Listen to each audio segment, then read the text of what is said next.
Everyone, सो आज की class में हम करेंगे सिलोगिज्म का only and only a few concept discuss करेंगे। So let's start. फर्स्ट हम सीखते हैं ओनली का कंसेप्ट क्या होता है।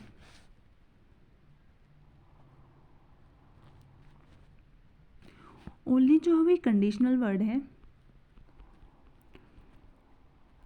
किसी भी स्टेटमेंट के आगे ओनली लगने से वो वहाँ पे अपनी कंडीशंस रख देता है। एक स्टेटमेंट लेकर चलते हैं। बोला है कि ओनली BRC। तो इसको जब हम कन्वर्स करेंगे, इसका जो वेन डायग्राम होता है वो क्या होता है। ओनली BRC का कन्वर्जन क्या होता है कि all CRB।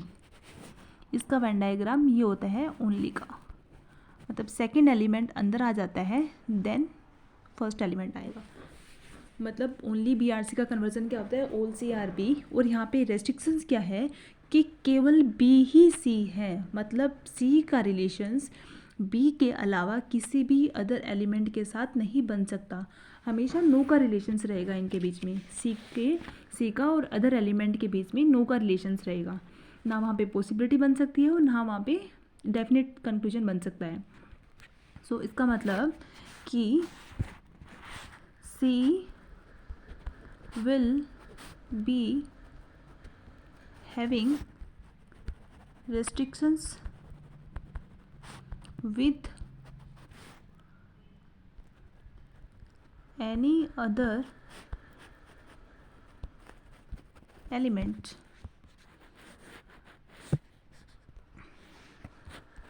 apart from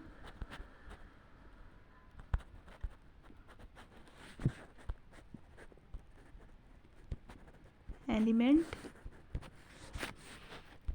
in which residing। Writing पे मत जाना, मैं बता देती हूँ कि C will be having restrictions with any other element, मतलब C की दूसरे एलिमेंट के साथ रेस्ट्रिक्शंस रहेगी उस पार्ट को छोड़कर। एलिमेंट इन विच रिसाइडिंग, जो उसके अंदर रिसाइड करेगा उस एलिमेंट को छोड़कर सभी अदर एलिमेंट के साथ C की रेस्ट्रिक्शंस रहेगी। ये ओनली कंडीशंस हमें बताता है।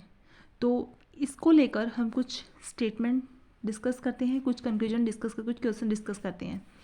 आई होप ये अंडरस्टैंड होगा सभी को कि ओनली का जो वेन डायग्राम है जो उसको हम कन्वर्स करेंगे तो वो ऑल की फॉर्म में कन्वर्ट होकर और जो एलिमेंट है उसकी रेस्ट्रिक्शन सभी एलिमेंट के साथ लग जाती है, सेकेंड एलिमेंट की रेस्ट्रिक्शंस, क्योंकि वहाँ पे कंडीशंस रख दी कि ओनली BRC कि केवल B ही C होंगे, बाकी कोई हो ही नहीं सकता है।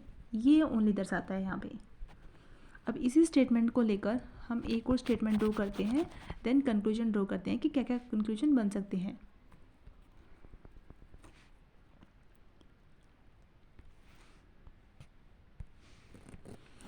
फर्स्ट स्टेटमेंट ये ही only BRC। Second statement given है सम BRA। पहले इसका वेन डायग्राम कन्वर्ट करते हैं। ओनली BRC का डायग्राम क्या होगा ऑल CRB, देन बोला है सम BRA, तो सम का डायग्राम ये होता है सम BRA। ये हमारा वेन डायग्राम में कन्वर्ट हो चुका है। अब हम कंक्लूजन ड्रॉ करते हैं। फर्स्ट है सम CR नोट A। सेकेंड है सम A कैन बी C।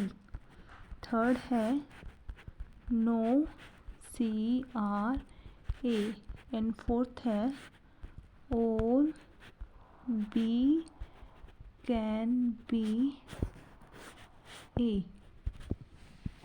अब देखो फर्स्ट कंक्लूजन में क्या है कि सम, यहाँ पे ये पॉइंट याद रखना है कि इसने ओनली वर्ड लिखा है यहाँ पे स्टेटमेंट में। आप इसको ये मत मानकर चलना कि सभी CB है, तो C अगर यहाँ पे सिर्फ होता कि ऑल CRB, अगर सभी को लेकर चलते तो C का रिलेशंस किसी भी एलिमेंट के साथ बन सकता है, बट यहाँ पे कंडीशंस है ओनली। तो ये पॉइंट याद रखना कि C का रिलेशंस किसी भी अदर एलिमेंट के साथ नहीं बनेगा सिर्फ B को छोड़कर। तो देखते हैं कि सम सी आर नोट ए, क्या कुछ सी ए नहीं है? बिल्कुल सही है, क्योंकि नेगेटिव रिलेशन तो इसका सही होगा ना, कि कुछ सी जब पूरे के पूरे सी ए नहीं है तो कुछ सी भी तो ए नहीं होंगे ना, तो ये कंक्लूजन हमारा बिल्कुल सही होगा। आगे बोला है सम ए कैन बी सी, क्या कुछ ए सी बन सकते हैं? बिल्कुल नहीं बन सकते। कैन बी क्या बताता है यहाँ पे? पॉसिबिलिटी, तो यहाँ पे पॉसिबिलिटी भी बिल्कुल गलत होगी, क्योंकि रेस्ट्रिक्शंस है, नो का रिलेशंस बनेगा बस, बाकी पॉसिबिलिटी भी नहीं बन सकती। तो सम ए कैन बी सी तो बिल्कुल गलत है, कुछ ए भी बी सी हो ही नहीं सकते, पूरा का पूरा ए सी नहीं हो सकता, सम भी नहीं हो सकता और पॉसिबिलिटी भी नहीं बन सकती। आगे बोले नो सी आर है, क्या कोई भी सी ए नहीं है? तो बिल्कुल सही है, डेफिनेट है, क्योंकि सी का रिलेशन ए के साथ है ही नहीं, तो नो सी आर है तो बिल्कुल सही होगा। आगे बोला है ऑल बी कैन बी ए, क्या पूरे के पूरे बी ए बन सकते हैं? जब पूरा का पूरा बी ए उठ के यहाँ पे आएगा तो सी के साथ भी तो रिलेशंस बनाएगा ना, जो कि बिल्कुल रेस्ट्रिक्टेड किया गया है, क्योंकि उसने वहाँ पे ओनली कंडीशंस दे दी है हमें। तो ऑल बी कैन बी ए, सभी के सभी बी ए पे ही नहीं बन सकते, क्योंकि पूरा बी जब ए में उठ के आएगा तो सी के साथ भी रिलेशंस बनेगा उसका सम का और ऑल का, जो कि बिल्कुल रेस्ट, क्योंकि हम already know C R A जब सही कर चुके हैं तो ऑल बी कैन ए का भी एक बन कैसे बन सकता है? तो ये हमारी ओनली की कुछ कंडीशंस होती हैं। और कितने कंक्लूजन इसमें ड्रॉ किए जा सकते हैं जब इस टाइप के क्वेश्चंस आएंगे, तो हमेशा याद रखना ओनली वर्ड के अंदर उस एलिमेंट का किसी भी अदर एलिमेंट के साथ कोई भी रिलेशंस नहीं बन सकता, सिर्फ नो का रिलेशंस रहेगा वहाँ पे, चाहे वो सम सी आर नोट ए हो या फिर नो सी आर ए हो, कुछ भी यहाँ पे दे रखा होगा x y z. I hope आप सबको ये समझ में आया होगा, ये ओनली सिलोगिज्म की कंडीशंस को लेकर। अब हम नेक्स्ट करते हैं ओनली अ फ्यू।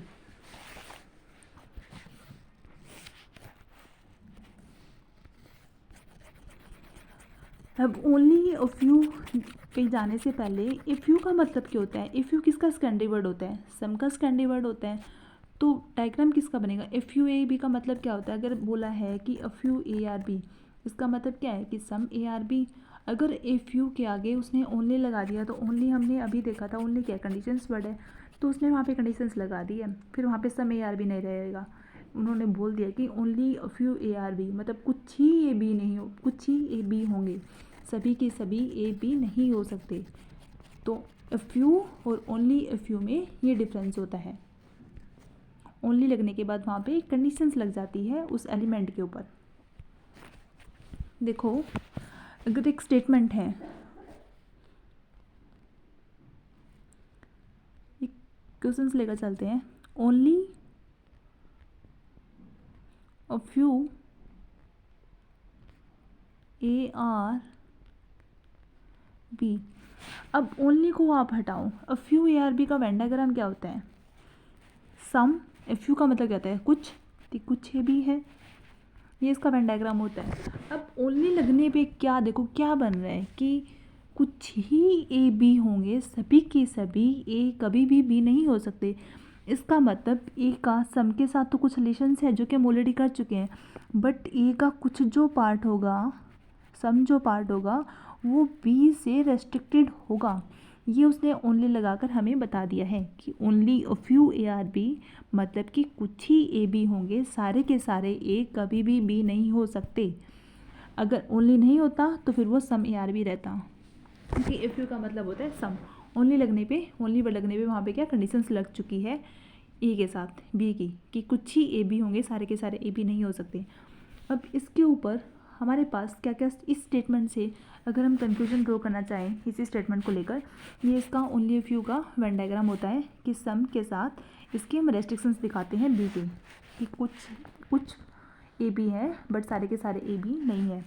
अगर हमारे पास कंक्लूजन में ड्रॉ किया गया है all B can be A, और सेकंड कंक्लूजन है all A can be B. अब देखो, क्या सभी के सभी बी ए हो सकते हैं? क्योंकि बी का रिलेशन तो किसी बी की तो रेस्ट्रिक्शंस नहीं है ना, सिर्फ एक ही सम पार्ट के साथ रेस्ट्रिक्शन है, तो पूरा का पूरा ए बी के अंदर उठ के जा सकता है ना, मतलब कि पूरा का पूरा बी ए हो सकता है। तो बिल्कुल सही, क्योंकि बी की रेस्ट्रिक्शंस नहीं है ना, ओनली किसकी बात कर रहा है? ए की, कि कुछ ही ए बी होंगे। तो ये कंक्लूजन बिल्कुल सही होगा, क्योंकि स्टेटमेंट पे कोई प्रभाव नहीं पड़ना चाहिए उस चीज़ से। सेकंड में पूछा है all A can be B, क्या पूरे के पूरे ए बी के अंदर आ सकते हैं? नहीं आ सकते। क्यों? उसने बोला है साफ साफ कि only a few A are B, कि कुछ ही ए बी हैं, तो सारे कैसे हो सकते हैं? मतलब ऑल ए कैन बी कैसे बन सकते हैं? उस स्टेटमेंट ने बोला क्या है? Only few A are B, की कुछ ही ए बी हैं, तो सारे के सारे तो कभी भी हो नहीं सकते। तो ऑल ए कैन बी, तो ये हमारी कंक्लूजन गलत होगा। और ऑल बी कैन बी, पूरा का पूरा बी ए के अंदर उठ के जा सकता है, बट पूरा का पूरा बी ए के अंदर नहीं आ सकता, क्योंकि उसने रेस्ट्रिक्शन लगाई है सम पार्ट के साथ ए की। आई होप ये आपको अंडरस्टैंड हुआ होगा कि ओनली और फ्यू और ओनली जब सिलोगिज्म के अंदर आ जाते हैं तो हम उसको कैसे सोल्व करते हैं और क्या क्या कंडीशंस वहाँ पे लगती है। अब इसी पॉइंट को लेकर हम कुछ क्वेश्चंस करते हैं। I hope only a few का कंसेप्ट आपको समझ में आया होगा। So let us discuss about some question.